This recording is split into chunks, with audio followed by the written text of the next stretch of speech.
Pahlavondan ko'pchilik kvartira so'raydi. Hozir men sizlarga Pahlavon tez yordam shunaqani ro'parasida birinchi etajda joylashgan 3 xonali kattagina kvartiramizni sizlar bilan birgalikda obzorini ko'rib chiqamiz. Mana shu ko'rib turgan огородlar ham shu kvartiraga tegishli bo'ladi. Hozir sizlar bilan birgalikda ushbu kvartiramiz obzorini ko'rib chiqamiz. Kvartiramizga kirib oldik. Ushbu kvartiramiz umumiy xonalari 3 ta.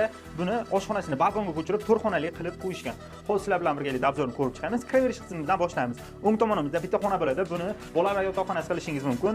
Buni yonida yana bitta xonamiz bor. Bu kattalar yotoqxonasi bo'ladi. Buni fani mebellar ham bor. Bundan keyin mehmonxonamiz joylashtirilgan. Mehmonxonamiz ham kattagina, o'zining mebellariga ega, televizorlar ham bor. Konditsionerlar ham ishlab turibdi. Bu tomondan koridor qismimizdan yurib kelganimizda hojatxona hammom alohida joylashtirilgan. Birinchi hojatxonamiz va sanozilimiz keyin joylashtirilgan. Koridor qismimizdan o'tib kelganimizda oshxonamiz aslida mana bu yerga joylashtirilgan. Oshxonamizni balkonga ko'chirib, bu yerga ham bitta xona qo'shib qo'yilgan. Bu yerda ovqatlanib o'tirish uchun joylarni qilib olishingiz ham mumkin. Yoki xohlagan maqsadlarda foydalansangiz ham bo'ladi.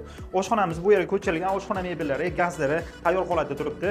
Balkonimizni ham ko'rib turibsizlar kattaligini. Bu yerga bemalol ovqatlanib o'tirish uchun joylarni qilib olishingiz mumkin. Kvartiramiz kommunallarga keladigan bo'lsak, gaz suv svetdan umuman muammo yo'q, hujjatlar isbot joyda.